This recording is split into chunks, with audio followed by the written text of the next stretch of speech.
In today's video, I'm going to teach you how to restore a file from the trash.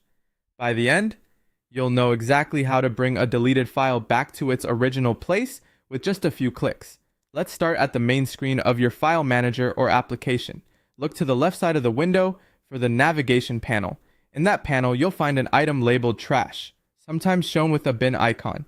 This is where recently deleted files are temporarily stored before they're permanently removed. Go ahead and open the trash. This area is designed as a safety net, so don't worry. Your file should still be there if it was deleted recently. Once the trash is open, you'll see a list of the items currently inside.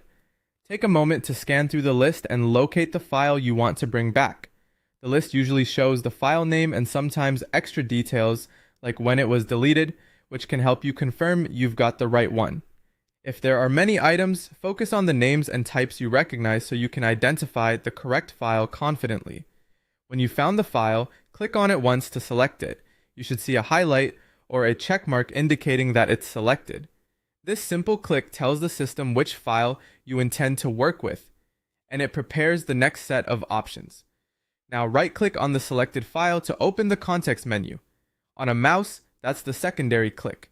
If you're using a trackpad, a two-finger click often works the same way, and on some keyboards, holding a modifier key while clicking can replicate a right click.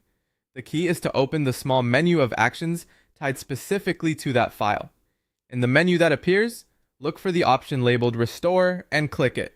Restore is the command that returns the file to the exact location it was in before it was deleted. After you click Restore, you'll notice the file disappears from the trash. That's a good sign. It means it's been moved back to its original folder, ready for you to use again.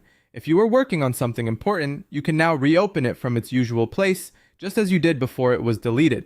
And that's it. You navigated to the trash, found your file, selected it, opened the context menu, and chose Restore. Keep this process in mind whenever you need to recover something you removed by mistake. Thanks for watching, and great job restoring your file.